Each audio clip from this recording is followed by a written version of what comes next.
Students, I'm Ajipal sir from Vivekanand Senior Secondary School, Bani. Now we start the next concept of class 6th subject science chapter मानव शरीर में गति। तो आज हम इसका next topic कर रहे हैं कंदुक खलिका संधि। क्रियाकलाप 2, कागज की एक पट्टी को एक बेलन के रूप में मोड़िए और रबड़ अथवा प्लास्टिक की एक पुरानी गेंद में एक छेद करके उसमें मोड़े गए कागज के बेलन को डालिए, जैसा कि चित्र 8.2 में दर्शाया गया। अभी देखो इस तरीके से आपको दर्शाया गया है। आप कागज के बेलन को गेंद पर भी चिपका सकते हैं। गेंद को एक छोटी कटोरी में रखकर चारों ओर घुमाने का प्रयास कीजिए। क्या गेंद कटोरी में स्वतंत्र रूप से घूमती है? क्या कागज का बेलन भी घूमता है? अब कल्पना कीजिए कि कागज का बेलन आपका हाथ है तथा गेंद इसका एक सिरा है। कटोरी कंधे के उस भाग के समान है जिससे आपका हाथ जुड़ा है।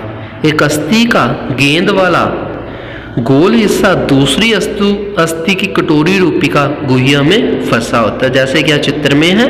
ठीक है, उन्होंने बोला कि एक जो होता है जो गेंद की तरह का हिस्सा होता है और दूसरा उस गेंद के अंदर फंसा होता है, कटोरी रूपी का गुहिका में धंसा होता है। इस प्रकार की संधि सभी दिशाओं में गति प्रदान करती है।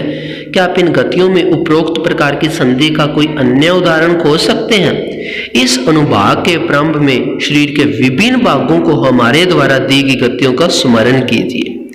ओके, तो ये हमारी जो हो जाएगी कंदुक खलिका संधि हो जाएगी। ये हमारे जो शोल्डर है उसके अंदर होती है। ओके, कंधे के अंदर। नेक्स्ट है दुराग संधि। गर्दन तथा सिर को जोड़ने वाली संधि दुराग संधि है। इसके द्वारा सिर को आगे पीछे या दाएं एवं बाएं घुमा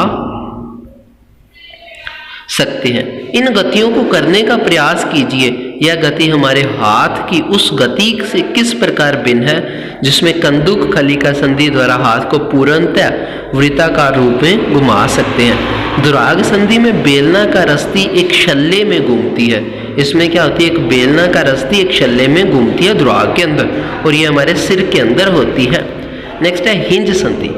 घर के किसी दरवाजे को बार बार खोलिए और बंद कीजिए। इसके कब्जे को ध्यानपूर्वक देखिए। यह दरवाजे को आगे और पीछे की ओर खुलने देता है। ओके, आप दरवाजा देखते हो, दरवाजा सिर्फ आगे और पीछे की तरफ ही खुल पाता है। सेम एज इट इज आपके जो कोहनी के ऊपर जो संधि होती है, आपकी जो बाजू होती है, वो सिर्फ आगे और पीछे ही जाती है। ओके, एक ही डायरेक्शन के अंदर मोशन करती है। आइए कब्जे की गति के प्रकार को देखें। एक मोटे कागज अथवा गत्ते का एक बेलन बनाइए, जैसा कि चित्र 8.4 में दर्शाया गया है। चित्र के अनुसार गत्ते तथा कागज के बेलन के मध्य में छेद करके एक छोटी पेंसिल लगाइए।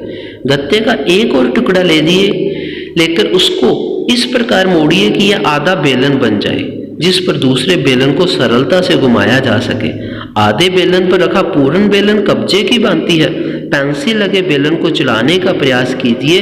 यह किस प्रकार गति करता है? यह सिर्फ आगे और पीछे जाएगा और किसी डायरेक्शन में मोशन नहीं करेगा। ठीक है, कोहनी को इस प्रकार की गति देखी जा सकती है। चित्र 8.4 में जो हमने कुछ बनाया है ये एक हिंज से भिन्न है, लेकिन इससे यह पता चलता है कि हिंज एक दिशा में गति होने देता है। कोहनी में हिंज संधि होती है जिससे केवल आगे और पीछे एक ही दिशा में गति हो सकती है। क्या आप ऐसी संधि के बारे में कुछ और उदाहरण सोच सकते हैं?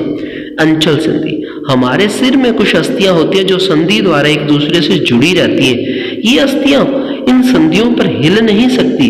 ऐसी संधियों को अचल संधि कहते हैं। जब अपना मुंह खोलते हैं तो आप अपने निचले जबड़े को सिर से दूर लेके जाते हैं। जब अपने ऊपर जबड़े को हिलाने का प्रयास कीजिए, क्या आप इससे गति दे पाते हैं? ऊपरी जबड़ी एक कपाल के मध्य अचल संधि है, कभी हिलता नहीं है ऊपरी जबड़ा।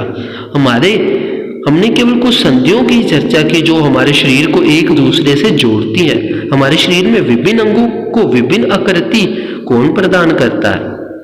यदि आप एक गुड़िया बनाना चाहते हो तो आप पहले क्या बनाएंगे? संभवतः गुड़िया को एक आकृति प्रदान करने के लिए आप एक ढांचा तैयार करेंगे। आप ऐसा नहीं करेंगे। हमारे शरीर की सभी अस्थियां ठीक इसी प्रकार शरीर को एक सुंदर आकृति प्रदान करने के लिए एक ढांचे का निर्माण करती है, इस ढांचे को कंकाल कहते हैं। ओके, तो आज हम इतना ही करेंगे, कल हम कंकाल के बारे में पढ़ेंगे।